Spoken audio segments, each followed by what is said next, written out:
everybody, this is herculespetix, founder, curator, docent, and gift shop employee of the herculespetix Academy of Comic Book Studies.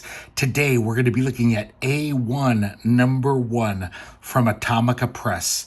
This was a 1989 anthology, the first of 6, and there was also special A1 issues after that, so there's more than 6 A1s. But this was an amazing anthology. I mean, they really got some heavy hitters in this. Just some of the biggest names in comics, guys who hadn't drawn comics in years. Just really good stuff. Very high quality. We start off with a Gary Leach cover featuring the Alan Moore characters, the Warp-Smiths from Miracle Man. This is kind of a wraparound cover. I don't want to break the spine, so I don't know if you can get a sense of that. But pretty nice thick anthology there. Kind of hefty and really well designed. And this was $10 when it came out, which was probably that's a lot of money back in 1989. But for what you're getting, even then I thought it was well worth it. So let's crack this open. We got the credits of all the editorial crew. Editors were Dave Elliott and Gary Leach, 2 Englishmen. This was an English publication. Atomica Press was from England.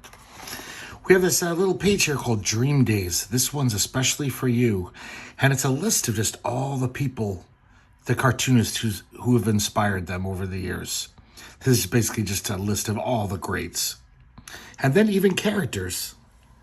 So it has like Grimly Fiendish, Jeff Hawke, Beetle Bailey, just every comic character.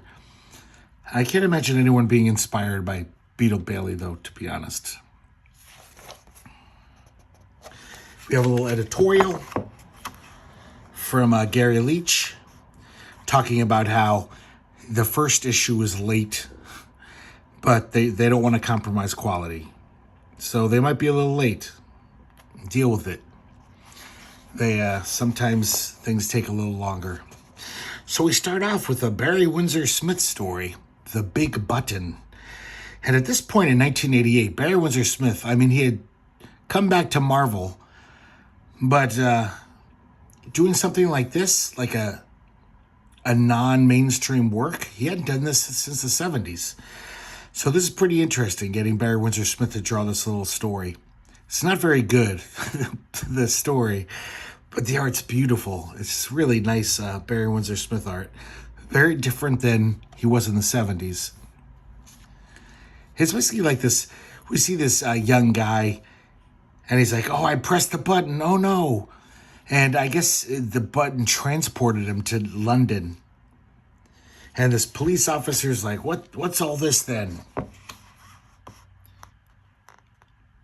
Bob's your uncle. And then this older guy shows up, and he says, I told you not to press the button. He's like, give me that. And so he programs it so they go back to wherever they're from. I assume the future. And then the kid says, can I look at it? And he says, okay, just don't press that big button. And then the kid presses it again. And so it's a circular story. So I'm sorry, circular story. It's pretty dumb, but really nice art. So here we have that Warp-Smith story, written by Alan Moore and drawn by Gary Leach. And this is Alan Moore at his most, I gotta say, kind of pretentious. It's just him showing off how clever he is. But he's fucking clever, so this is kind of interesting. But it's basically the Warp-Smiths are like these cosmic beings. They're almost like gods. And we just, he's playing with language a lot. I'll give you an example of the kind of writing.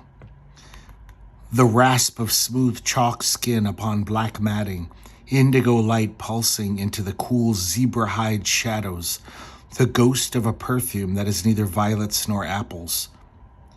From tightened throats, liquid vowels trickling. So it's all written kind of like that. But, Alan Moore's pretty good at that. So it's not bad. But I definitely like when Alan Moore laid off on the captions so much. I mean, he's really good at those poetic captions, but I think he became a better writer. At least for comics, like... And so the Warpsmiths basically have all these duties throughout the universe. It's almost like they're like the Justice League. All these governments and planets call them up and say, hey, we need your help. And a Warpsmith will show up and take care of business. One of them quells a riot on a planet. One of them transports a throat jewel to the child wife of this galactic ruler.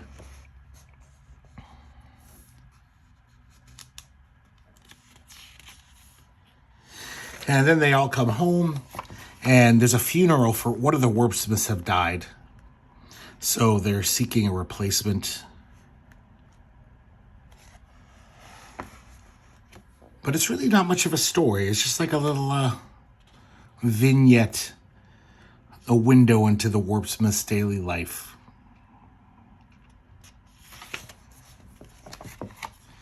Really nice art, though. I like this Gary Leach stuff. That guy's a really good artist, but he doesn't draw so much because he's always editing and writing stuff. Here we have a Bacchus story by Eddie Campbell, of course, but Phil Elliott helps him out. So the art's kind of interesting, seeing Eddie Campbell and Phil Elliott mesh their styles. This is called The Fall of Angels and Other Misfits. And just like most Bacchus stories, Bacchus is hanging out with his buddy Simpson, and he tells him a story from Greek mythology. And this is about Hephaestus. And basically talks about, Hephaestus was born. He was a kind of a misshapen child, so Hera just threw him out of Mount Olympus. Luckily, he was adopted by the daughter of the sea god, the old sea god before Poseidon, Nereus. And he becomes a really good craftsman.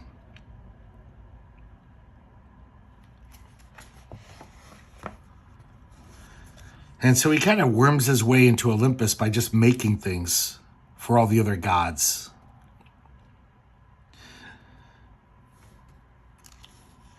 And at one point, I guess he's so... the gods need him so much because he builds all this cool shit for him that he's like, okay, then I'll do this shit for you, but I want Aphrodite to be my bride. Here's pretty much the story of Hephaestus, but of course told in, Bacchus's diction, which is basically like an old drunk, an old English guy. So it makes it more interesting and kind of fun.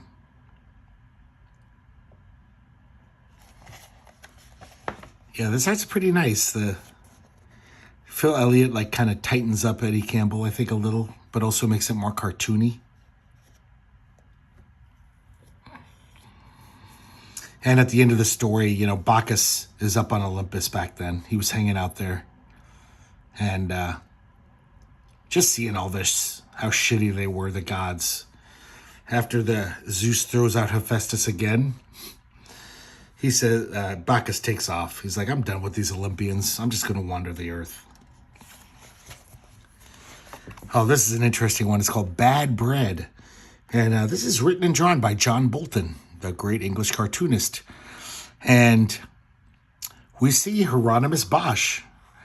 And he's got some art jobs to do, but he's taking a little break, taking a lunch break.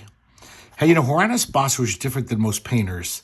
Of course, his famous painting, The Garden of Earthly Delights. But he usually painted, the farmers, the yeomen, the lowly people. Most painters were painting princes and kings and things from the Bible. But he was one of the few artists who just wanted to draw the daily world. So his bread is really bad.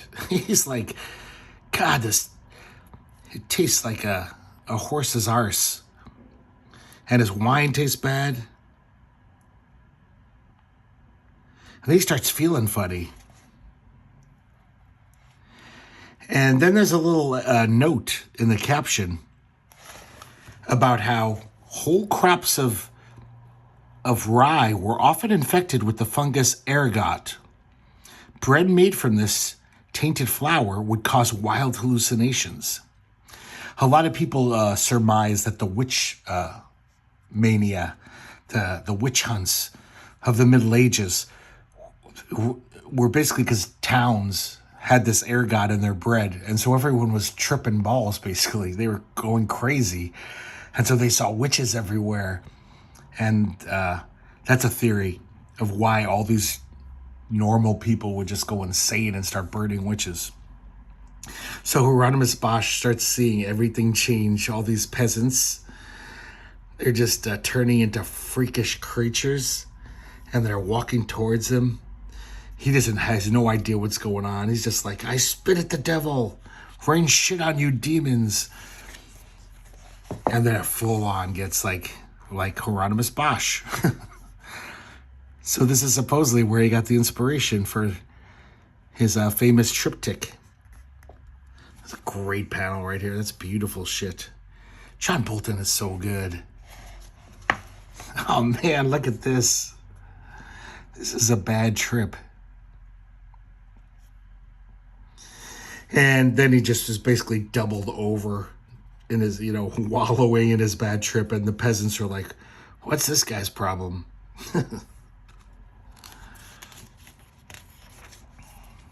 And then we have another Bolton one-pager, The Ear of Seeing. And this is just a caption from Faust by Goethe. And we have this beautiful illustration here. Really nice stuff. This is the next story is Survivor, written by Dave Gibbons and drawn by Ted McKeever of Eddie Current fame and Transit. Very interesting team up. And this is basically a really great Superman story, but it's obviously not Superman. They don't have the rights. The whole time we see it from Superman's point of view. I'm just going to call him Superman. And, for a lot of these panels, we see his hands, flying in front of him. And this is very much like an 80s English take on Superman, like the post-Alan Moore. Because, Superman's miserable. He's like, I am hated here. I am feared. I am alone amongst the teeming crowds. They feel pain. I feel nothing. I will never die. I feel nothing. And we see him eat food without even tasting it.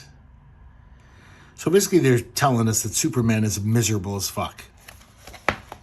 He's this great hero, but his existence is not good. We see him at the Daily Planet. These weird caricatures of Lois Lane and Perry White.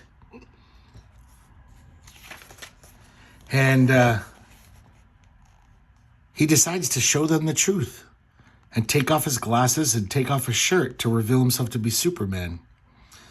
But he realizes that it was a mistake. Now they hate me more. Now they fear me. I've lost what little I've had. And we see Jimmy Olsen here. And then he flies out the window. Just breaks right through the glass. It is a little repetitive how he keeps saying, I feel nothing. It's a little too much. I feel nothing. All right, we get it. I love this panel.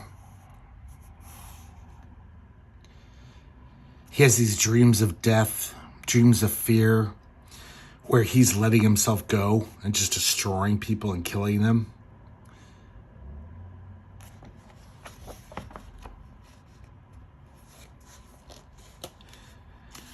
And so he basically concocts this plan.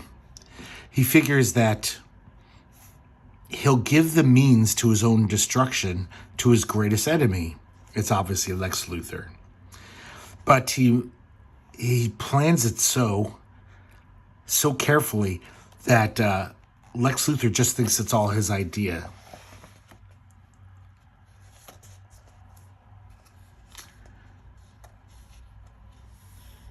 And of course, he falls into Lex Luthor's quote-unquote trap, which he devised.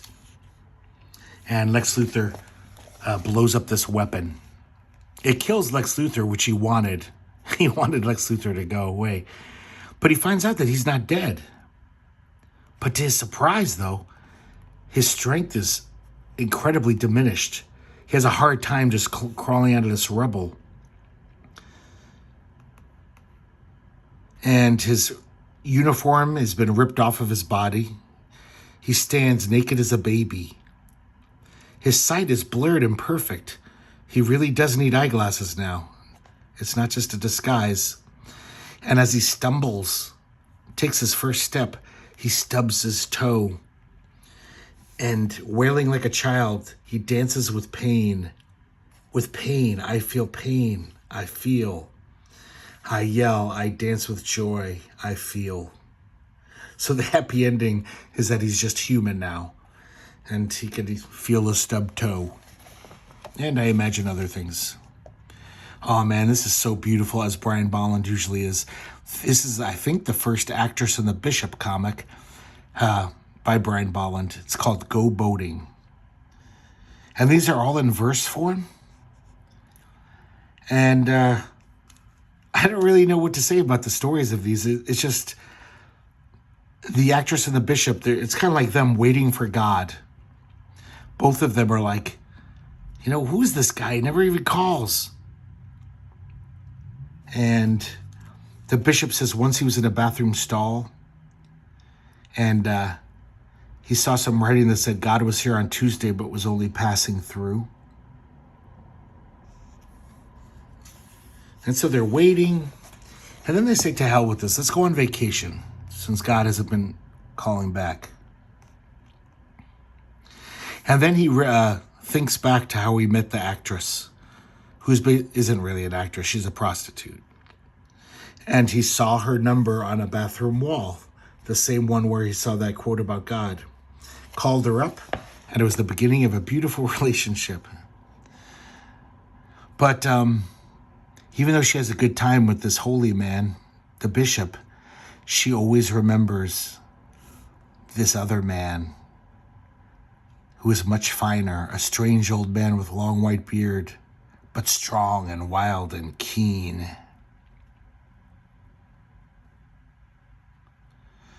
And ever since then, she's obsessed with this guy. And it's kind of implied that it's God. She slept with God, I think.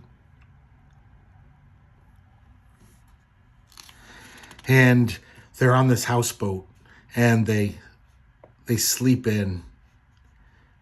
And little do they know that back in their flat, the telephone was ringing for a half an hour, but never rang again. So while they were on vacation, apparently God called them. Really good stuff. So it's way better than my crappy telling of it was. This is kind of stands out in the book. It's called, what is this called? A Taste of Gold. And it features this character, Jason the Wayfarer.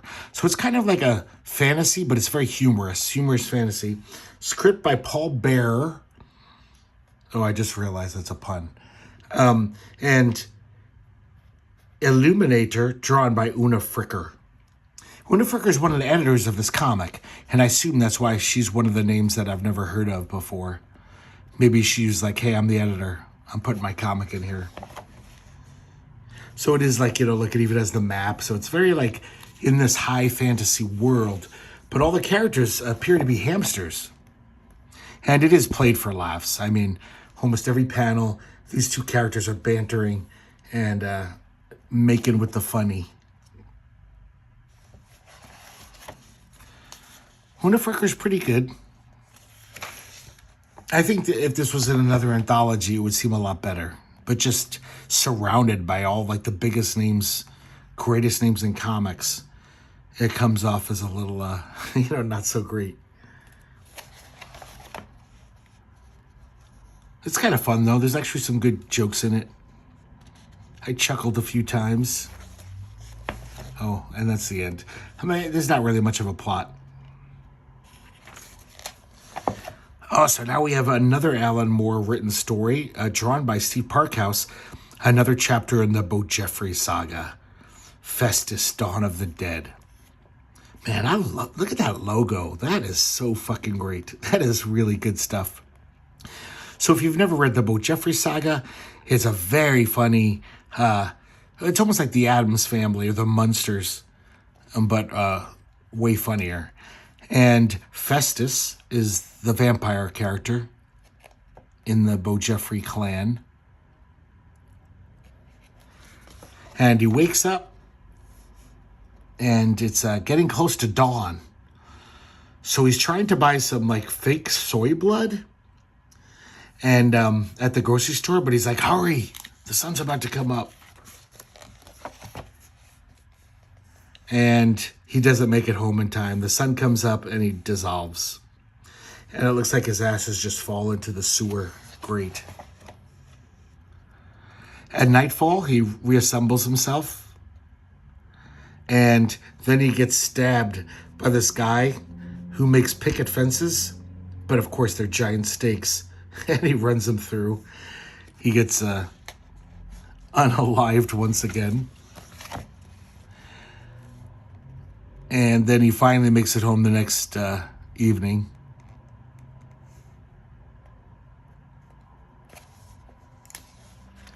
And he's finally gets in his coffin after all this shit. And it's just like, God damn it. Fuck this shit. So this is really interesting. Mr. X, that was that great comic in the 80s, created by Dean Motter. But really, it was great because he got the Hernandez brothers to write and draw the first 4 issues. And then some other pretty talented people did it. But I guess A1, Atomica, got the rights and did all these. And we're going to see 3 interesting little Mr. X stories. First one by Bill Sienkiewicz. Sienkiewicz. I always forget how to say his name properly. And this is high era of Bill Sienkiewicz, doing his experimental stuff. Oh, it's so good. Oh, I guess that's all he does. He just does this little pinup. But then we get a Mr. X story written by Neil Gaiman and drawn by Dave McKean. And basically this takes place in like a floating party, almost like a rave, but for really rich, fancy people. And this is back when Dave McKean was kind of starting out, so he's still drawing photorealistically. Not as much pasting shit on the page, photography, and sprockets and things and feathers. He's actually just drawing. But man, he's really good. Some beautiful stuff. And so I guess Mr. X is there. He's at the party, hanging out in the rafters. And then he comes down these stairs to mingle with the people. And it seems like he's talking to people, but everyone's just ignoring him. And all these word balloons are just snippets of people's conversations. Kind of, bougie, trite things that rich people say at parties. Trying to be clever and stuff. They dedicate this comic to Helmut Newton, by the way. And you can see a lot of that, these kind of Amazon fashionista women. It's not really much of a plot or anything. Just another little vignette.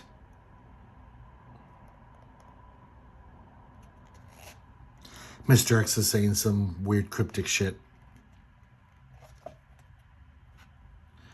Talking about time.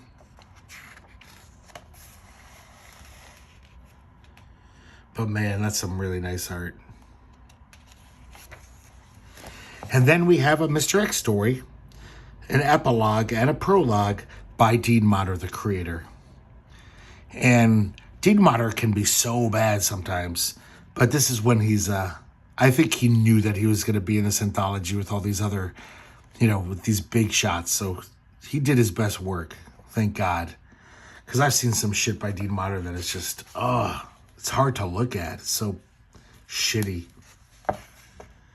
But this is, if you're a Mr. X fan, this is just a little kind of wrap up.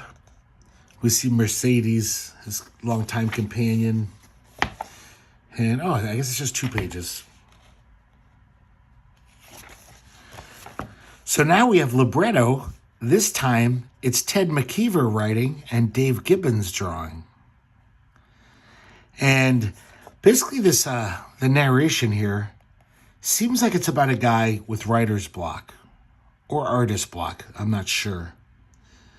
And as he walks through his apartment, though, there's all this insane shit going on. This monstrous opera singer, this strange alien who could be Dr. Manhattan from behind, cutting open this bizarre creature. And of course, he doesn't notice it all. He's just walking through his apartment smoking, making some tea. And his landlord comes up and says, "Hey, it's 2 a.m. Can you tell Fatso there to shut up for a while?" So implying that opera singers are real. It's not just a hallucination. So I don't know what's trying to say, but maybe it's just like the fact that this guy does have all of this fodder for ideas in his own apartment, but he still has this writer's block. Really nice Dave Gibbons art, though. This is kind of interesting.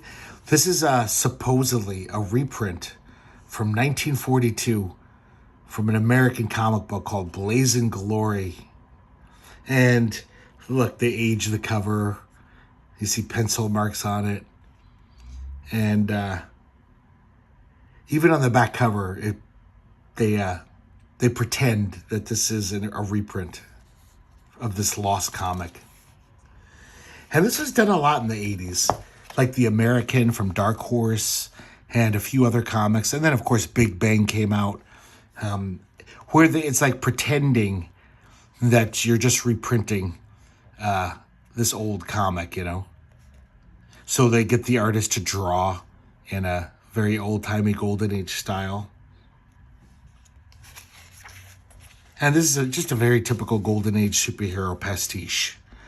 Blazing Glory is a very Captain America type character, except he wields a baseball bat.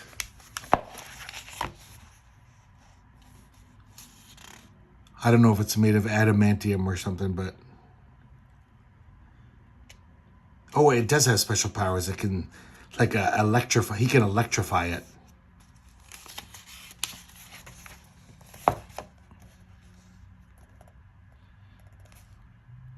Really, I think this is by Dave Elliott. But man, he really does capture the wonkiness of Golden Age art. The inconsistency from panel to panel of people's faces. I could almost believe... Well, actually, I could believe. If I didn't know better, I would think this could be a Golden Age comic. Actually, there's little telltale signs that it's not.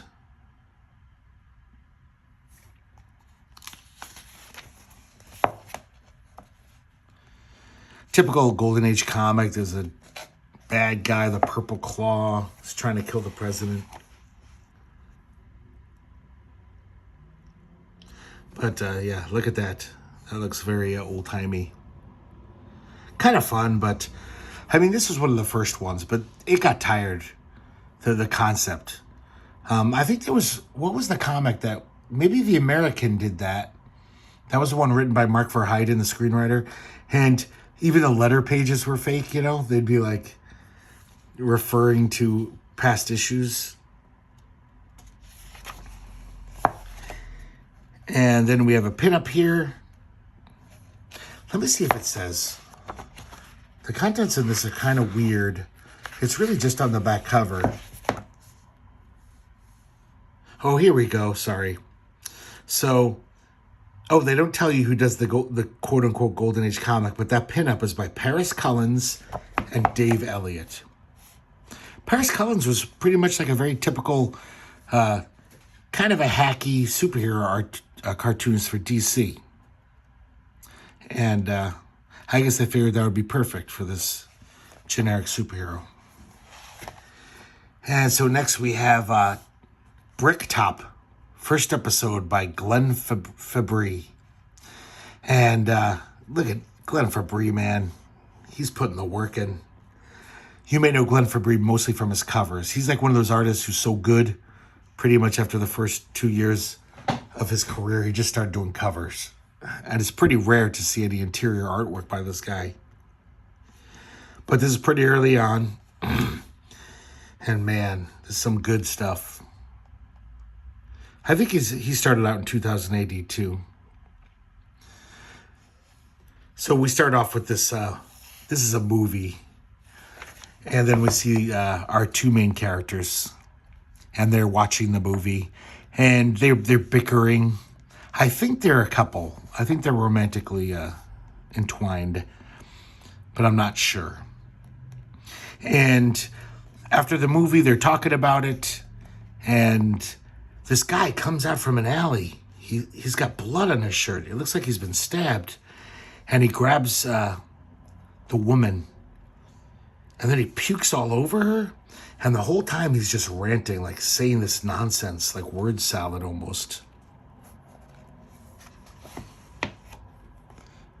I love this panel of her just like, because it's like, I mean, she's pitying this guy. It looks like he's dying, so she's putting up with it, but she's just like, And then out of nowhere, this guy shows up and says, "I'm a doctor." But it's kind of suspicious because it's like he's got a hypodermic all loaded and ready. And the woman even says, the man says, "Do you always carry a loaded hypodermic in your coat pocket?" "I told you I'm a doctor." And he says, "Or a junkie." And the doctor's like, "Listen, fat boy, get the fuck out of here. I'm tired of your questions." But just look at how much work and detail he puts in. Really good at capturing like expressions. Well, most of the time, that doctor's face looks pretty bizarre. So our heroes take off. And then the doctor, we see him hauling, even though they called an ambulance. The doctor's hauling the injured man into a car. So when the ambulance gets here, the car pulls off. And of course, the guy is like, "Where you going? The ambulance is here." And so the ambulance guys are like, "Where's the patient?" So now we see him down at the police station. The detective's trying to figure out what happened. And they tell him everything they saw. To be continued. So this is nice. It's it is a reprint of a Bob Burden Flaming Carrot story, but it was only published in 3D before. I think it was in that AV in 3D, the Aardvark Vanaheim anthology, which I have. It's a really great 3D comic. It's Ray Zone did the 3D. But so they figured it's never really been printed, so you could see it. And it's nice that they did that. And this is just funny as hell. I mean, if you love Flaming Carrot, you're going to love the story. If you don't, you're just going to be like, what the hell is this shit? But Flaming Carrot's having a picnic with some burlesque ladies with Uncle Billy and Sponge Boy, because it's Sponge Boy's birthday. And then all of a sudden, the bandit moons show up. And even the ducks are freaked out by the moons. And then the moons start dropping these sky hooks. And they grab Uncle Billy's picnic basket, but he makes it to the shelter in time. But Sponge Boy's short little legs can't carry him fast enough. Oh, God, that image of Sponge Boy just makes me laugh. They're like, "Run for it, Sponge Boy." But one of the hooks gets him. So Flaming Carrot grabs a hook, and he climbs into one of the bandit moons. God, I love this art so much. I love Bob Burden all around. And then he jumps out. And I guess they got Sponge Boy. Flaming Carrot failed to rescue him. Oh, poor Sponge Boy, on his birthday too. And then the flaming carrot looks down at his hand and sees that he grabbed something out of the moon during the battle. A Shriner's fez. Is this a clue? The end. And I'm pretty sure this never continued. It's just 4 pages of beautiful Bob Burden dada. Bull dada. Love that shit. This is a really interesting one. Let me double check right here. Yes. This is the great team of Peter Milligan, writer, and Brendan McCarthy, artist. But look what Brendan McCarthy's doing here. This is like craziness. Definitely doing like that, Bill Sienkiewicz, I guess, was doing it at the time, using photos, incorporating it into the artwork. And the artwork is pretty kind of abstract, painterly artwork.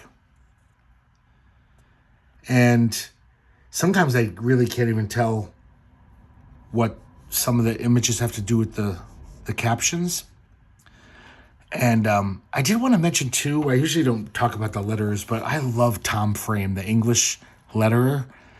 Just he does so much 2000 AD stuff.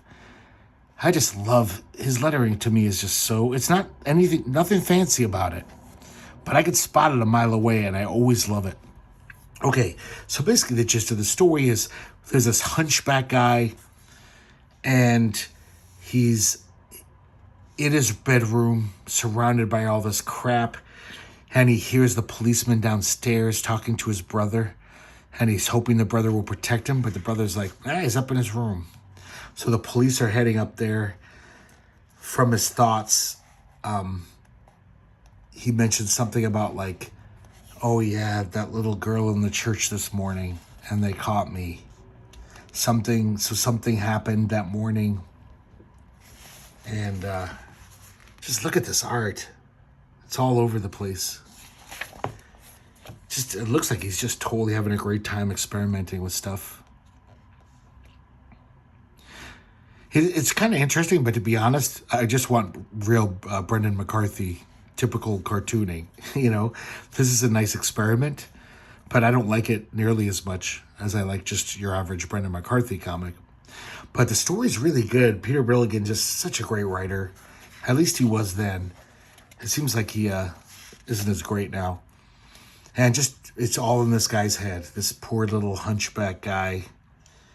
And thinking back to his father, who just called him my little monster all the time. Seemed pretty abusive. He took off. His mother died. And then he remembers this one girl. I think she was his age. And she actually kissed his hump. She liked him. And of course, that memory is burned into his memory for all time. Because, he's this little monster. Everyone makes him think that, and he feels it as well.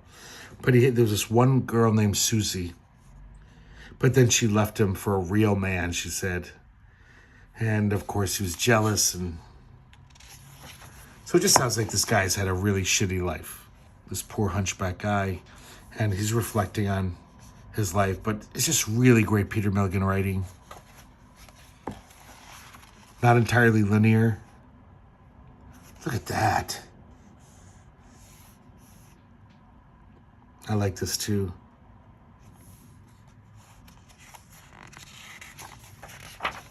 Oh, I'm sorry, that's the last... Nope, not the last page. Pages were sticking together. More of this craziness.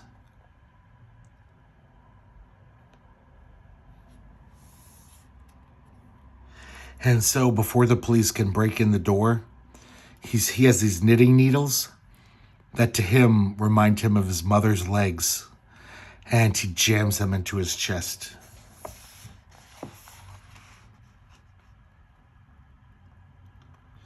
And as he's dying, of course, he's thinking even more about his mother and his father.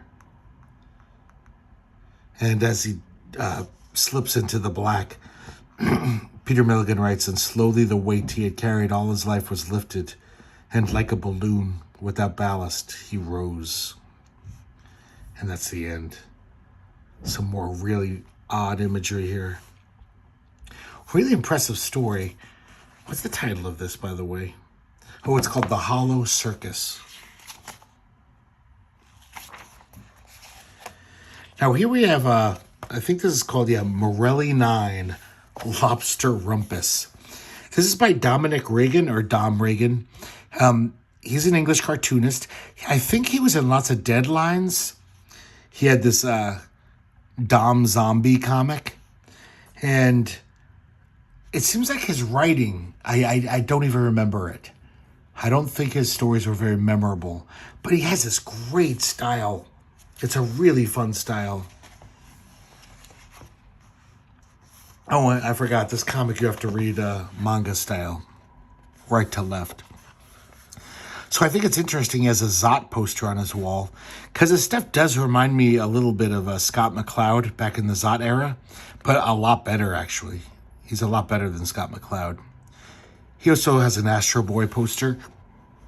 And so this is like one of those wordless comics where people are talking in pictograms. I guess for the most part, this person does say okay. So, Morelli, I guess he's like a android, a government-built android. In some kind of weird future. He dyes his hair black. And then I guess he's gone rogue. So the authorities recognize him and they start chasing him. I see so many cartoonists in this. I can't necessarily put my finger on it. Even like guys like Bernie Moreau, even though he doesn't draw like him at all, his style's so different and much more clean. But I don't know, just like the way these guys are running, how it's kind of like serious but funny. But there's a bunch of other cartoons that I just can't think of. Like, I just keep saying, like, that reminds me of something. And so he's eluding the police. Really interesting shadows going on here when he's up in this catwalk. Kind of almost expressionistic.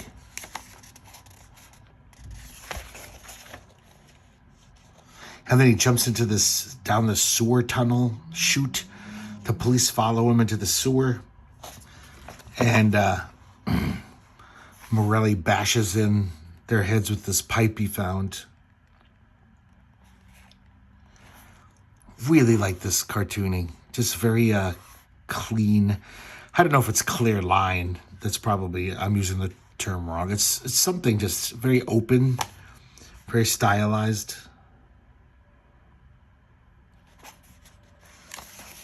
Basically, it's just fun. It makes me want to read the comic. And so it's a wordless comic, and to be honest, I'm not really sure what happens at the end here. This sewer monster comes out of nowhere, kills one of the last cops who was trying to kill Morelli. And I don't know. He says something to it. He's death. And then we see him walking on the surface. Everything's okay. I don't know. But it's nice to look at. So let's flip it back. And then we have a coming attraction for the next issue, which looks just as great as the first. All these names look exciting as hell. And we see Mr. Monster, painted by Dave Dorman. And that's it for the first issue of A1.